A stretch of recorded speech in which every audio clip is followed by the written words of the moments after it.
আমাদের মাওনার মধ্যে যদি এত সুন্দর সুন্দর রেস্টুরেন্ট থাকতো তাহলে কতই না ভালো হতো না, সহজেই ঘুরে আসতে পারতাম। তো এই রেস্টুরেন্টটা কোথায় ও কোথায় অবস্থিত সবকিছুই থাকছে আজকের ভিডিওতে। অটো নিয়ে আমরা তিনজন বেরিয়ে পড়লাম আমাদের গন্তব্যের উদ্দেশ্যে। আর আজকে তো কোথায় যাচ্ছি এটা তো আপনার ইন্ট্রো থেকে বুঝে গেছেন কতটা সুন্দর হবে এই রেস্টুরেন্টটা। তো আমরা এখন বেরিয়ে পড়লাম, আর অটো নিয়ে বেরিয়ে পড়ার পরে আমরা অনেকক্ষণ মজা করতেছিলাম। মোটামুটি একটু দূরে, আবার বেশি একটা দূরেও না আমাদের এলাকা থেকে। তো আমরা অটো নিয়ে বেরিয়েছিলাম, আর হাইবুর আমাদের সাথে অনেকদিন পরে আসার কারণে, আর সেও আজকে ভিডিওতে অনেকদিন পরে আসছে, তার জন্য আমরা তার সাথে অনেক মজা নিতেছিলাম। আর সেও একটু সব পরে ভাবসাব একটু বেশি নিতেছিল। তো আমরা আমাদের গন্তব্যে চলে আসলাম। হ্যাঁ, এটা আপনারা যে ঈদের যে ভিডিওটা দেখেছিলেন এখানে আমরা রিভিউটা দিতে পারি নাই, সেই জায়গাতে আজকে আমরা চলে আসলাম জলবিলাস। তো আপনাদেরকে আমি কথা দিয়েছিলাম যে জলবিলাসের ব্লগটা আমরা নিয়ে আসবো। তো আপনাদের কথা দিয়ে আমি কথাটা রেখেছি, তার জন্য আমরা চাই যে আপনারা আরো বেশি বেশি করে কমেন্ট করেন, যার জন্য আমরা বিভিন্ন জায়গায় ব্লগ করতে পারি। তো আমাদের তো সব জায়গা চেনা হয় না, তো আপনারা যদি কমেন্ট করেন বেশি বেশি তাহলে আমাদেরও সুবিধা হয় যে জায়গাগুলো যেতে। তো এখানে এত সুন্দর সুন্দর ওয়েদার দেখে আমরা আর কি একটু শর্ট নিয়ে নিতেছিলাম। দেখেন কত সুন্দর ওয়েদার, তাই না? এত সুন্দর লাইটিং থাকলে কার না ভালো লাগে। তো আমরা এখানে কিছু শুট নেওয়ার পরে, ফটোশুট করার পরে তারপর আমরা ভিতরে ঢুকে পড়লাম। আর ভিতরের ডেকোরেশনটা আপনাদেরকে দেখাই, এত সুন্দর যা বলে বোঝানোর মতো না। তো এখানে এসে সে দেখি একদম মরা খারাপ করে বসে রয়েছে যে খাবার আসে না কেন, খাবার আসে না কেন। তো আমরা তো খাবার অর্ডারই দিই না, তো খাবারটা আসবে কেমনে?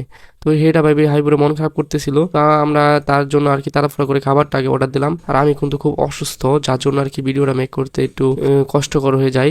ওই দিনকে আমি খুবই অসুস্থ ছিলাম, যার জন্য আমি যাওয়ার ইচ্ছা ছিল না ওই দিন। আর সিয়ামের অনুরোধে মূলত আমি ওই দিনকে বাসা থেকে বার হই, কারণ শরীরের অবস্থা খুবই খারাপ ছিল, যা বলে বোঝানোর মতো না। মানে বাসা থেকে বাড়ানোর ইচ্ছাই হচ্ছিল না, এত পরিমাণ জ্বর।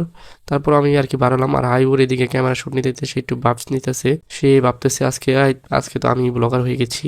তো আমি এখানে বসে এসেছিলাম আর আশেপাশে পরিবেশটা দেখতেছিলাম। আর এদিকে পরিবেশটা অনেক সুন্দর, চারিপাশে জল, যা বলে বোঝানোর মতো না। তো আমি আর সিয়াম মেমোর দেখতেছিলাম, আর মেমোর দেখে অর্ডারও দিয়ে দিলাম। আর হাইবুর খাবার পেয়ে অনেক খুশি। হাইবুরের সাথে আমাদের মোটামুটি অনেকদিন পরেই আড্ডা দেওয়া হচ্ছে, তার জন্য আমরা একটু ফাইজলামি বেশি করতেছিলাম। জলবিলাস নাম কি? জলবিলাস কতদিন পরে? আসলে আমি অনেকদিন পর আসতে পারছি, আমার খুবই চাপ গেছিল সুযোগ দেওয়া। তো আমি আজকে জলবিলাস আসছি, খুবই ভালো দেখা। আমি এখন চিকেন ফ্রাই খাচ্ছি, দেখতে পাচ্ছেন সস দিয়ে। তারপর সবাই খাওয়া শুরু করলো, আর আমার খাবারটা অর্ডার দেয় নাই, কারণ আমার প্রচন্ড পরিমাণ জ্বরের মুখ, কিছুই ভালো লাগতেছিল না। জাস্ট একটা স্প্রাইট অর্ডার দিছিলাম।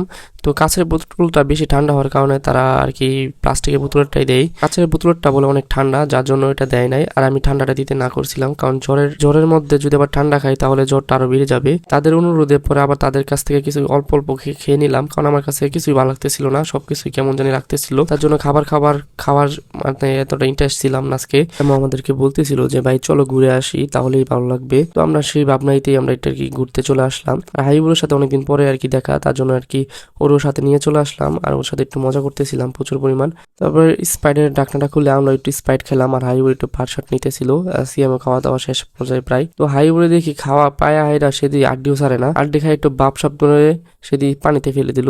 এটা আবার কোন বাপ ধরলো আমি বুঝলাম না। তারপরে খাওয়া শেষ করে সে এমন পরিমাণ খাইছে, সে লেটকে পড়ছে, এমন সোয়া দিয়েছে খাইরা যা বলা বোঝানোর মতো না। চলেন আপনাদেরকে এখন একটু বাইরের ডেকোরেশন দেখাই। আর এদিকে আমরা অনেকক্ষণ আড্ডা দিলাম, আড্ডা দিয়েও শেষ করি। আপনাদেরকে এখন আমরা ডেকোরেশনটা দেখাবো। এখানে আমরা একটু মজা করতেছিলাম, অনেকদিন পরে হাইবুর সাথে আমরা মিট করলাম, আর হাইবুর সাথে আমরা একসাথে আড্ডা দিতেছি অনেকদিন পরে। তারপরে আমরা একটা দেখে, আমরা ওয়েদার দেখে আমরা নিচের দিকে আসলাম। আর নিচের দিকে কিন্তু এই জায়গাটা কিন্তু প্রচুর পরিমাণ পানি, মানে এখান থেকে আপনি যদি এই রাস্তাটা নামেন সরাসরি পানিতে পড়ে যাবেন, এমন একটা অবস্থা। আর এটার চারিপাশে পানি, এর জন্যই মনে হয় এটার নাম দিয়েছে জলবিলাস। আর এটার নামের সাথে কিন্তু রেস্টুরেন্টের মিলছে, চারিপাশে যেহেতু জল।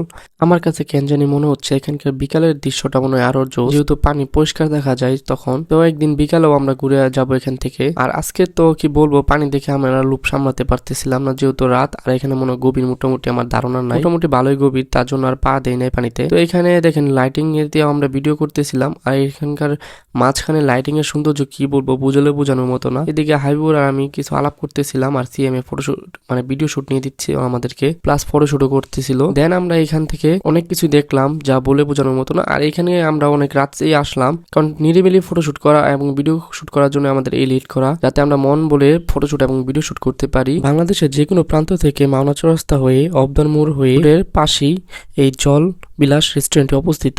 যারা আসতে চান তারা সহজে আসতে পারবেন এই জলবিলাস রেস্টুরেন্টে। আজকের মতো আমরা আর ভিডিওটা বেশি লং করব না, কারণ রাত অনেক হয়ে গেছে, তার জন্য আজকের মতো এই পর্যন্তই। আল্লাহ হাফেজ, আবার দেখা হবে পরবর্তীতে কোনো ভিডিও নিয়ে আপনাদের সাথে।